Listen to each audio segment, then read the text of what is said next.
Hey guys, Dave from Nerdarchy, 4 nerds by nerds, hanging out with. Nerdarchy's Ted. Today we're going to be serving up campaign leftovers. Yum yum.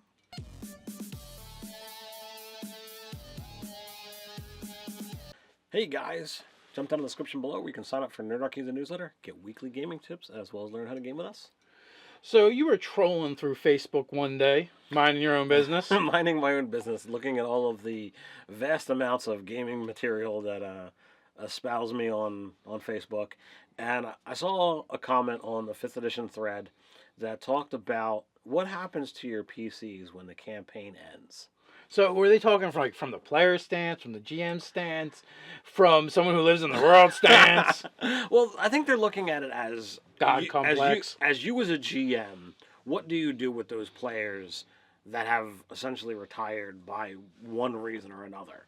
Like, if you're playing a low level game, those characters probably are going to just fade off into nothing, or they could be a rival adventurer. But if you play into They become farmers and shop owners. if you play into the high levels, those kind of characters, they have the ability to be major world affecting people. They've changed some shit around. So, yeah.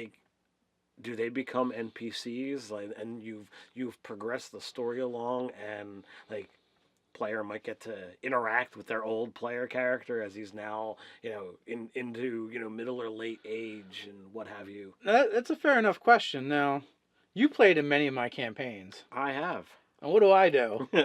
They typically drift off into nothing. No, I've absolutely brought them back and used different things and used them in story. You kind of used a couple of the NPCs to link through characters. So the one Sylph or whatnot wound up being in multiple games. I know Nate's character, the monk, became the mayor of a town.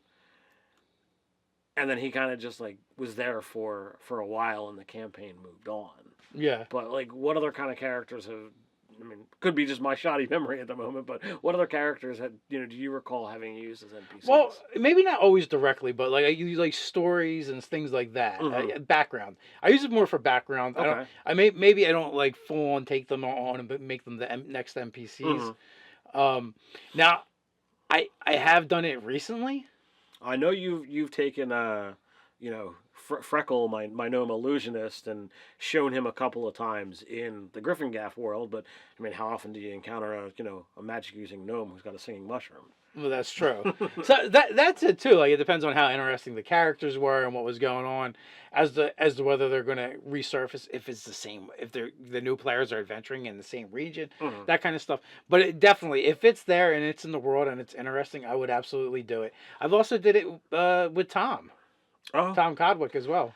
Well, I think he kind of was relevant, and from the get go, I think you had stuff planned with the Ion Stone, or at least that was my interpretation. Nah, that arc kind of finished. Okay. So it was all right, we've got this whole situation, and we encountered him a couple of different times thereafter. Yeah, in that instance, the player had his dealings with this shady kind of underworld boss that's a gnome, which I thought was funny, but at the same time he's also that character is fun because he's also very cultured and educated, and although he's a criminal, he's not a thug. Right. So I wanted to introduce that character into the game, and I used Tom to do that. And basically, when they finished their deal, and the gnome couldn't get the stone that he was trying to get, and Tom was kind of stuck with it, and they worked out a deal, and it was kind of resolved. Oh, okay. So that was the fulfillment of that arc. So yeah, he was done.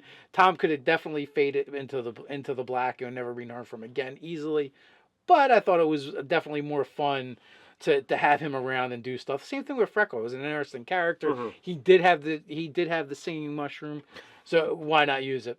I can only imagine I've done similar things, throughout the years that I'm not thinking of as well. Well, I know, I haven't DM'd as much as you have. In my current campaign, there were characters that retired, they left the group willingly and whatever have you, and Jeremy's character, I haven't found a reason to really bring him back in or do much with him.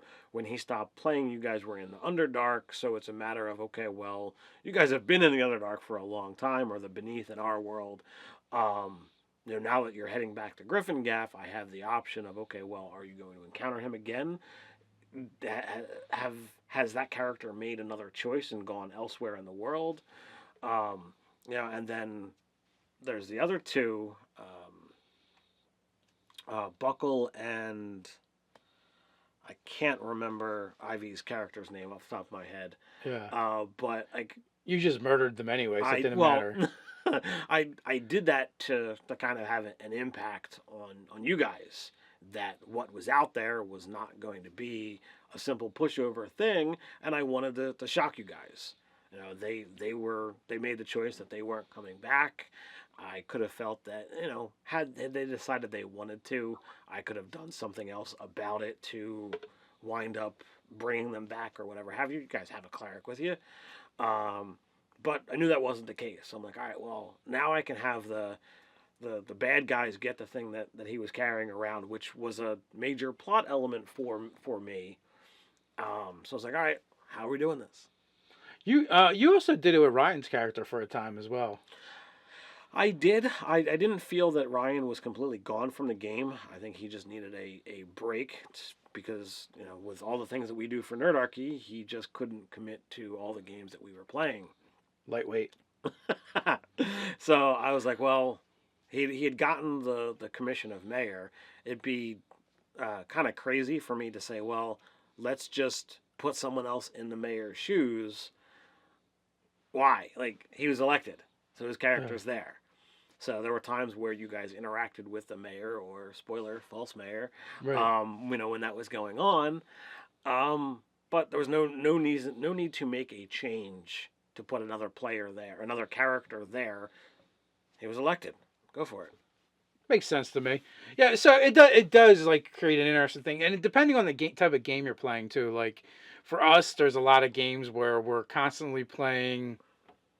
So we spent a lot of time restarting campaigns a lot, and we restart them like in the same areas and stuff too. So it just made sense that like people are still hanging around. Right. Or in the case that we're using Gryffindor, those games are long running, and I definitely like it's not so much always retired PCs because the players aren't playing anymore, as much as I just like to make interconnectivity between all the stories going on and mentioning them and kind of like they're in the background, they're doing stuff where, without actually knowing each other, all the PCs can kind of know of each other. Right. Because especially if the game is still going on, I don't want to take control. And I also like reusing the same NPCs so they can interact with all the different people Right. that, that you're gaming with. Right. Which with us, we have several different gaming groups and we run the same worlds with. Right. So like right now you're running 2 games out of Gryffindor and I'm running 1. So like I always find it amusing when the player characters decide to go to the library and you're like, crap, what the hell is his name again? Yeah, because I can never say his name. Because whenever I make an elf, it's like minimum it's got to have 4 syllables in the name. That's just how it goes. So I've got Anna Lassalar, the elven librarian. And it annoys Dave to no end every time somebody wants to. Well, I just inserted my own elf in the library, so ha. Well, you can't always get to the main guy. Yeah, or it's fun. Like in my game, I like to reference the other party as the heroes of the town, and then then your party is the other guys. Well, I find that amusing because I decided that okay, well, you guys stopped a cult from kidnapping people, so you guys got medals. You guys are heroes, and we got the whole Star Wars treatment. Well, yeah, because the 2 of you that are left that actually got the medals. Yeah. Now the group is the heroes of the town. Right, well, because by association. Heck, one of them is the mayor. That is true. And one of them is the brother of the guy. Right.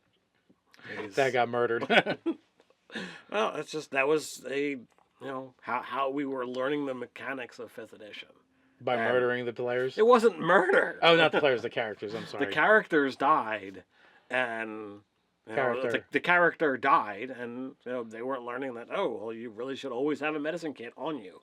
It's just how it works. Or else, or spare the dying, or something. The question is, what do you guys do with your player characters once they're no longer being played with? Are they kind of stuck in limbo? Do they become NPCs? Do you just murder them like Ted does on occasion? What do you do with them in your game? Let us know in the comments below. While you're at it, like, share, and subscribe. You can hang out with us over on Facebook. So until next time, Stay nerdy.